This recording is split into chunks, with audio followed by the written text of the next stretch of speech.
Produced by Avro Aircraft Limited at Malton, Ontario, the Avrocar symbolizes the culmination of the second stage of an extensive program of research in the field of disc flight. Two identical vehicles were built for the purpose of conducting static tests, full-scale wind tunnel tests, and flight tests. Wind tunnel tests were performed at Ames Research Center, California, and static and flight testing was carried out at the Avro Test Facility near Toronto, Canada. For static testing, a rig was constructed to support the vehicle at varying heights above the ground. Strain gauge dynamometers at the three attachment points permitted lift and side forces to be measured throughout the program. Instrumentation, control, and fire extinguishing lines were installed from the vehicle to the adjacent control room. A remote fuel supply minimized the fire hazard.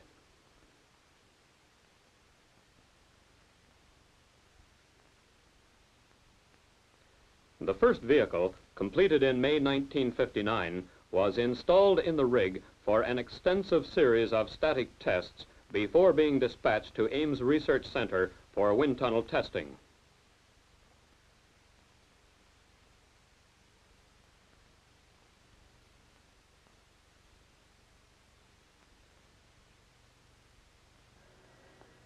Initially, the vehicle was operated from the control room, where remote instrumentation recorded engine and turborotor performance, duct pressures and temperatures, and spoiler control positions, permitting comparison between theoretical and actual results.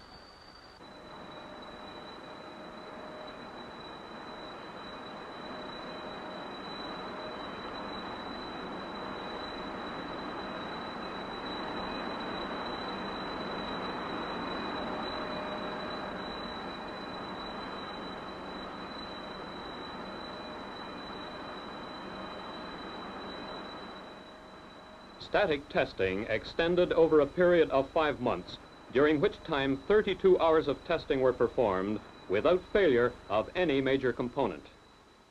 Minor modifications proved desirable by analysis of early test data were introduced both into the test vehicle and into the second vehicle now nearing completion.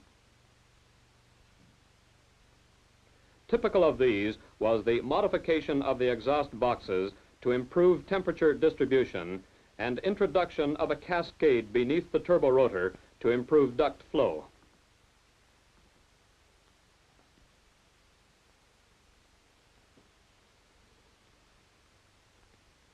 The engine inlets were also modified to breathe from the upper skin in order to reduce high inlet temperatures experienced in early tests with the engines breathing from the internal ducts, and further tests were then performed.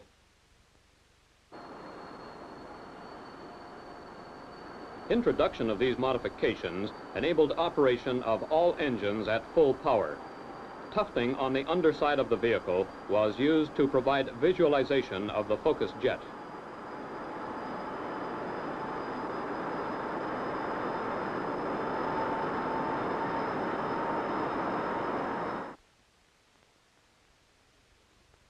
Later in the program, the remote controls were replaced by the actual cockpit controls.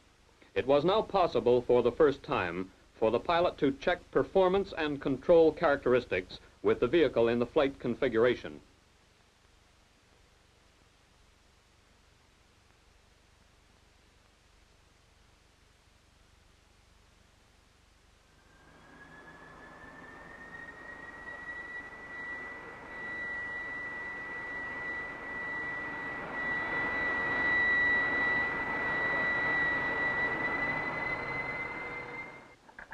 Data obtained from oscillograph traces which recorded moment, lift, and center of pressure with variation of control position during static tests was punched onto IBM cards and fed into the IBM 650 computer.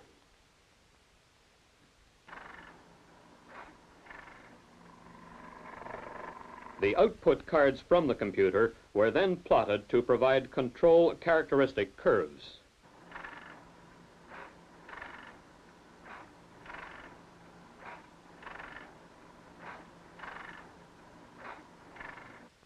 Using this data, control system problems were accurately simulated on the analog computer.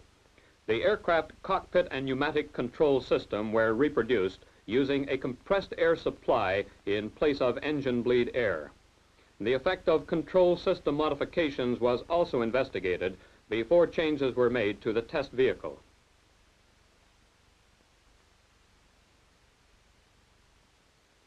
As testing of the first vehicle continued, manufacture of the second Avrocar was completed.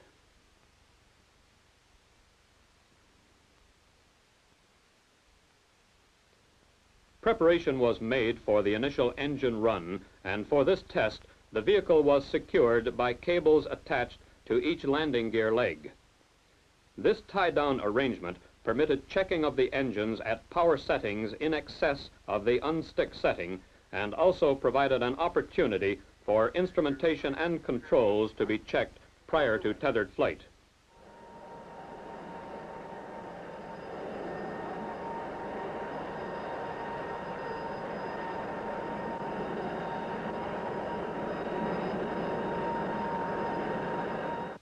Subsequently, the test was repeated with the vehicle raised on jacks in order to determine the effect of height on engine inlet temperatures, which were believed to increase due to recirculation of exhaust air.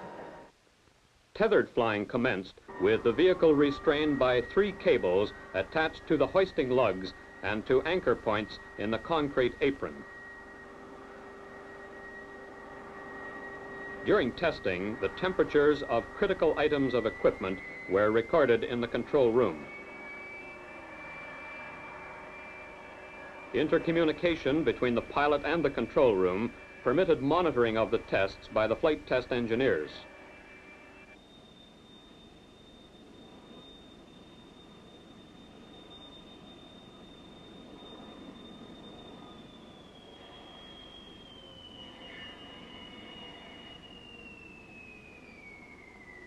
An alternative system of tethering, in which the vehicle was restrained by weight rather than by rigid anchor points, was then employed.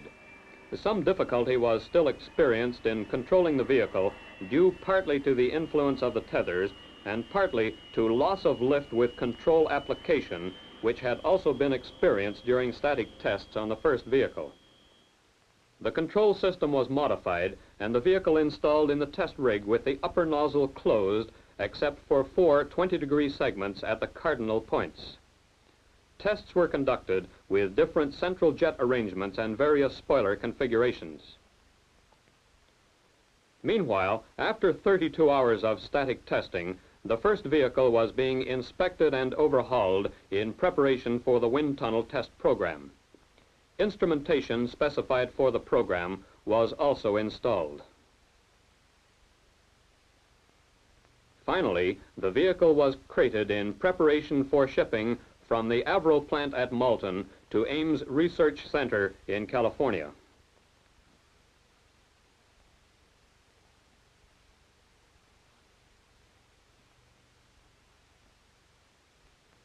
Rig testing of the second vehicle continued, and the addition of extension links permitted the vehicle to be tested at different heights above the ground, and also allowed application of pitch during testing.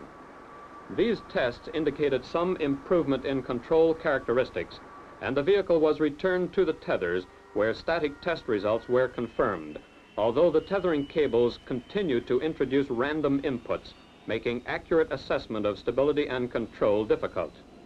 Sufficient data had, however, been recorded and analyzed to indicate that operation without the tethers was now possible. On November 12, the Avrocar made its first free flight.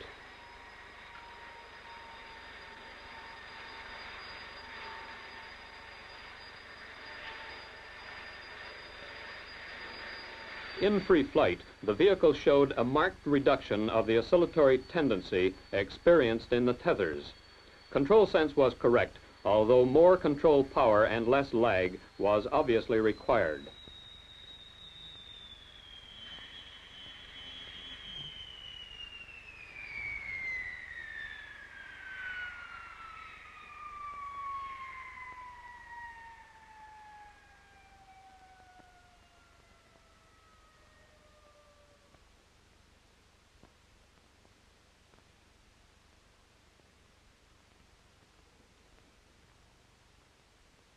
The number of control sectors was increased from 4 to 6, and after a further period of static testing, the vehicle was prepared for free flight in this configuration.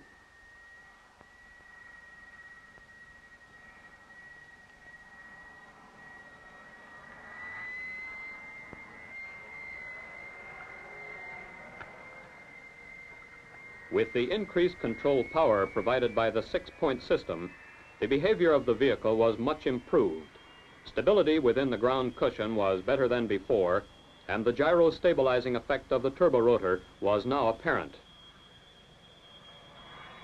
Although several satisfactory flights were made, it was realized that one characteristic of the spoiler control system in particular was compromising the performance of the aircraft to a greater extent than had been anticipated.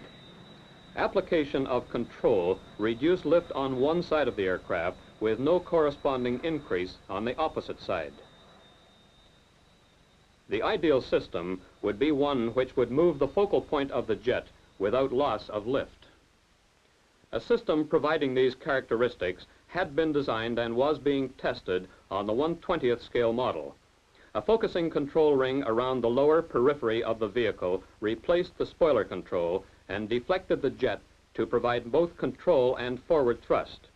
Static test using steam provided flow visualization of focusing ring control operation both in free air and near the ground.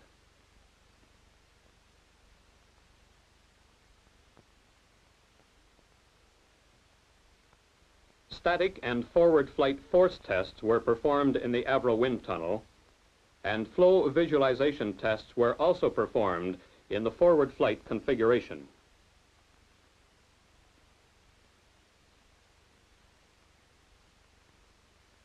After successful completion of model tests, the system was installed in both vehicles. A further period of development in the static rig was required to check the characteristics of the new control system before flying continued. Most of the effort during this period was devoted to achieving a system in which the power required to operate the focusing control ring was compatible with the pneumatic power available from pilot and gyro stabilizer inputs.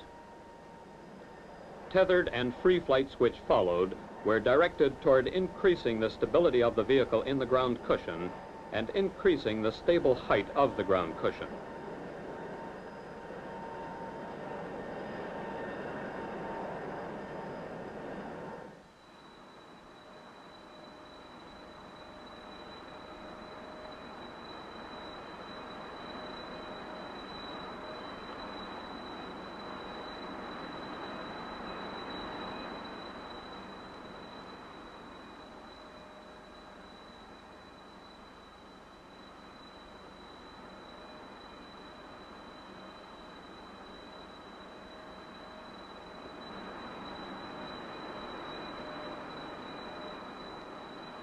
Development of the new control system resulted in a marked improvement in attitude stability, control sense, and response rate. At a height of 3 feet and at forward speeds up to 20 knots, the vehicle no longer displayed the previous tendency to oscillate after pilot inputs, and short, stable flights with hands off were now possible.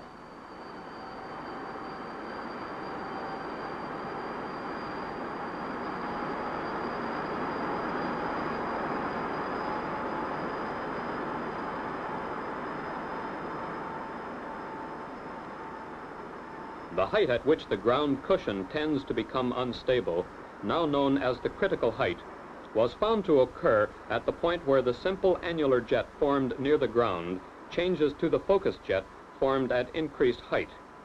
Any change of attitude with the aircraft at this critical height causes the jet to become focused on the upgoing edge while remaining unfocused on the downgoing edge with resultant hysteresis.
An additional, more powerful central jet was added to improve ground cushion stability.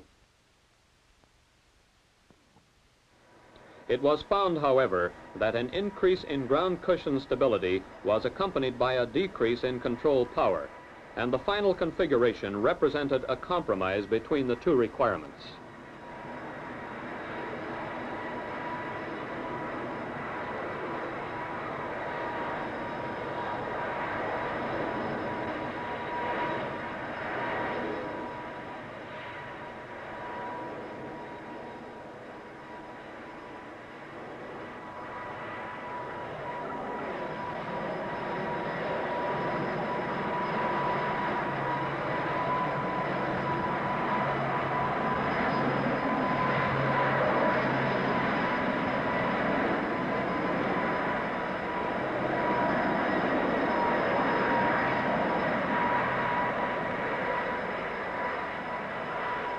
Tests were also performed to establish the stabilizing effect of the gyro stabilizer, and it was determined that signals resulting from small changes of attitude were being lost due to system friction and control ring hinge moment. It was apparent at this point that some form of assist was required to transmit stabilizing signals from the gyro to the control ring, and design of a pneumatic booster was commenced. At Ames Research Center, the first vehicle was now ready for installation in the 40 by 80 foot subsonic tunnel. Here, tests would be performed to determine the transition trajectory from hovering both in the ground cushion and in free air.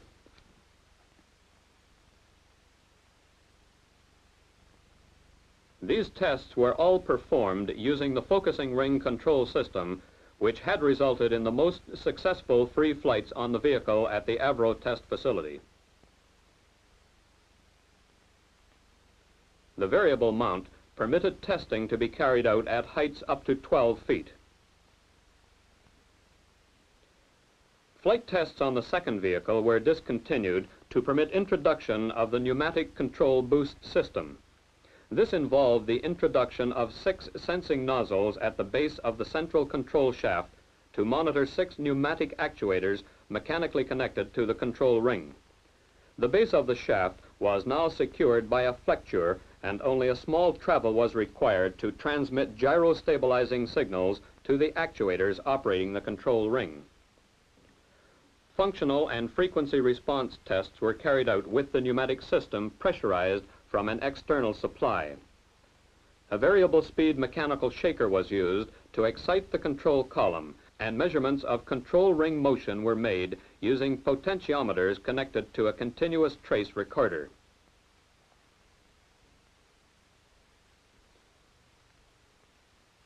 Subsequently, the tests were repeated with engines operating and the system pressurized by engine bleed air.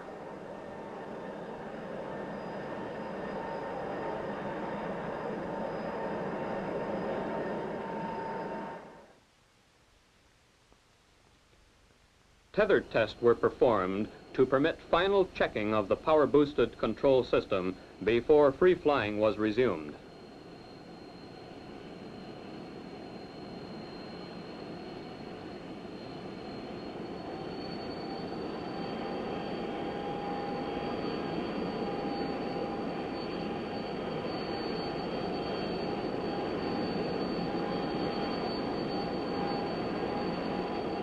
Flights with the pneumatically boosted control system showed a marked improvement over the previous configuration.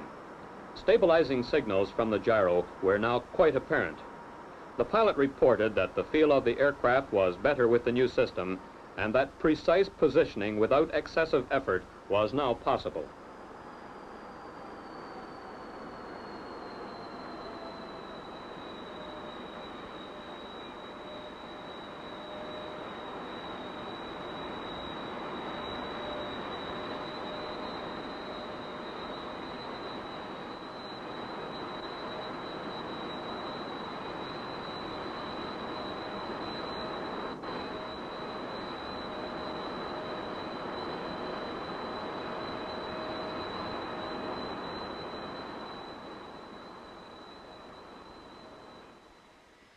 In summary, development of the vehicle resulted in a gradual improvement from the relatively unstable first flight requiring rapid pilot inputs through various applications of the spoiler control system, which was abandoned due to lift loss with control application,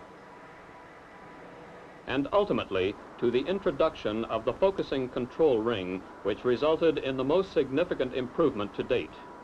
In the most recent configuration, with the addition of the pneumatic control boost, the vehicle displayed stable flight characteristics at a height of 3 feet and at speeds up to 30 knots. The wind tunnel test data showed, however, that the focusing ring control, though it had been developed for satisfactory hovering, was not good enough for forward flight, and that fairly extensive modifications were required to add an improved forward flight control system. Testing was therefore discontinued until the two vehicles could be modified in readiness for further wind tunnel and flight test programs.